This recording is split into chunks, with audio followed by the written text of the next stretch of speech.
लेकर चुमार तक 65 पीपी है, मतलब पेट्रोलिंग पॉइंट है, जिन्हें इंडियन सिक्योरिटी फोर्स द्वारा नियमित रूप से गश्त किया जाना है।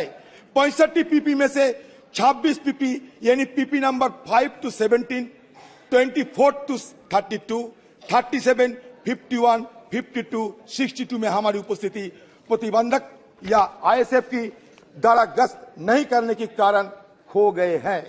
ये सही या गलत है, आप बताएं।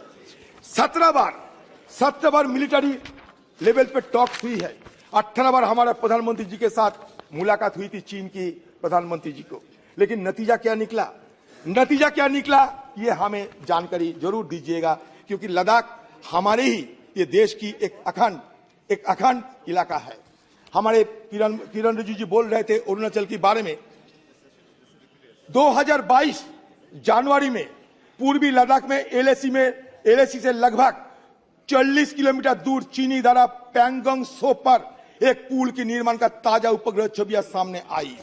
आप बोल सकते कि हम कोई भी गुमराह करने के लिए बात बताते हैं, छोड़ दीजिए। हम तो यहाँ एक बार नहीं 100 बार यहाँ गुहार लगाई थी कि भाई चीनी अतिक्रमण के बारे में सदन के अंदर चर्चा हो। आपने चर्चा करने की इजाजत नहीं दिया। लेकिन 1962 में जब चीनी हमला हुई थी हिंदुस्तान पे, तब स्वर्गीय जवाहरलाल नेहरू जी इस सदन के प्रधानमंत्री बने थे। अटल बिहारी वाजपेयी जी मांग किया था कि हमें चर्चा करने का मौका दिया जाए। तब अटल बिहारी वाजपेयी जी के मांग पे स्वर्गीय जवाहरलाल नेहरू पार्लियामेंट खुलवाकर 165 एमपी जिसमें शामिल हुई थी, वो डिस्कशन में ये सदन देखा है। इसका सारे सबूत सरकार के पास है। और उसमें ये भी बताते हैं स्वर्गीय जवाहरलाल नेहरू खुद अपना खामिया को दर्शाया था, और किस लिए ये हुआ, क्यों ऐसा हुआ, सारे व्याख्यान दे चुके थे। और सारे व्याख्यान की बात, ये सारे जो सदन प्रभावित होकर एक यूनानिमस रेजोल्यूशन पास करवाया था, तो वो हम क्यों वो मिसाल अभी नहीं दिखा पा रहे हैं? क्यों आप डरते हैं? हाँ बोलिए।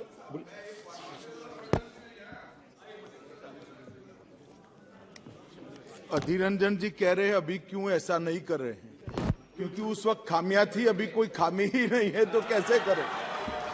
हजारों हेक्टेयर भूमि हार कर आए थे, तब जाकर चर्चा करी थी। क्या बात कर रहे हो? इस तरह से नहीं होता है। चर्चा कब हुई थी? हजारों हेक्टेयर भूमि हार कर आ गए थे, तब जाकर चर्चा हुई है। क्या हुआ? 2000 स्क्वायर किलोमीटर अतिक्रमण हुई। आप नकार सकते 2000 स्क्वायर किलोमीटर अतिक्रमण हुई। अगर एक काम कीजिए ना, सारे ऑल पार्टी डेलीगेशन को लेकर आप चलिए ना लद्दाख में, हम देखना चाहते हैं। आपको हिम्मत है ले जाने के लिए? बताइए आप खुद को कहां छुपाना चाहते हैं? आप चीन को डरते हैं? अरुणाचल प्रदेश में लुंगटा, किरण रिजिजू भाई आप सुन लो, अरुणाचल प्रदेश में लुंगटा जोर क्षेत्र में पीएलए ने 18 जनवरी 2022 के 18 जनवरी को भारतीय क्षेत्र के अंदर से 17 वर्षीय भारतीय मीरम तोरण को अपहरण कर लिया। भाजपा सांसद श्री तपीर गांव ने भी ट्वीट किया कि चीन ने 2018 में भारत के अंदर 3-4 किलोमीटर सड़क बनाई। 26 जनवरी को पीएलए द्वारा युवा लड़के को भारतीय सेना को सौंप दिया गया था। शुरू में कहा ऐसे बातें नहीं करना चाहिए जो रिकॉर्ड में चले जाए और बाद में गलत क्या है? मैं वही तो कह रहा हूं, जो चीजें अगर कोई किसी ने कह दिया, किसी ने लेख लिख दिया तो सच्चाई है क्या? उसके बाद में अधिकारियों ने क्या स्पष्टीकरण दिया, क्लैरिफिकेशन क्या दिया? बाद में इंडियन आर्मी की तरफ से कहा गया है कि ये जो रिपोर्ट जितने भी आए हैं ये सही नहीं है, इस तरह से कोई हमारा जमीन नहीं किया। जब आर्मी बोल दिया, आप उससे पहले कोई जो कोर्ट कर रहे कुछ बोले उसको आप कोर्ट किए जा रहे। जब एजेंसी बता रहे अधीर जी इस तरह से, ये सेंसिटिव मुद्दा है इस सदन में, ये सब जिसका कोई तर्क नहीं है। हम जब कहेंगे सेंसिटिव है, ऐसा बात मत, आप जब कहेंगे इनसेंसिटिव है, यही है ना बात। आप राहुल गांधी के खिलाफ गाली दोगे, आप राहुल गांधी जी को पाकिस्तान की दलाल बनाओगे, वो सेंसिटिव है, वो इनसेंसिटिव है। और हम जब असली मुद्दे उठाते हैं तो सेंसिटिव हो जाते हैं। ये दो तरीके की बात नहीं हो सकता। ये दो तरीके की बात नहीं हो सकता। 2222 मैं बताता हूं, जुलाई में मीडिया द्वारा दिखाई गई नई उपग्रह छवियों से संकेत मिलता है कि डोकलाम में 9 किलोमीटर पूर्व में निर्मित एक चीनी गांव, जहां 2017 में भारतीय और चीनी सेना का आमना सामने हुआ था, अब लगभग हर घर के दरवाजे पर कारों के साथ पूरी तरह से बसा हुआ है। चीन द्वारा 110 वर्ग किलोमीटर क्षेत्र की इसी सलामी टुकड़े का जवाब मोदी सरकार के पास नहीं है।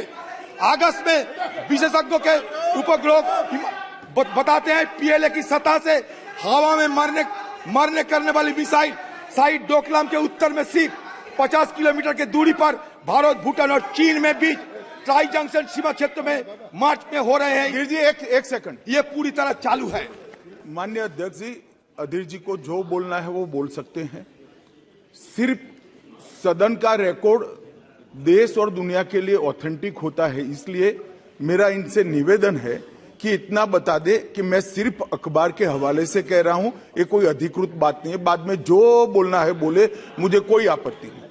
अखबार पढ़कर इतनी बड़ी बात जो देश की सीमाओं के साथ जुड़ी है, इरिस्पॉन्सिबिलिटी के साथ इस सदन में नहीं रखनी। कह चुके हैं सर, आपने शायद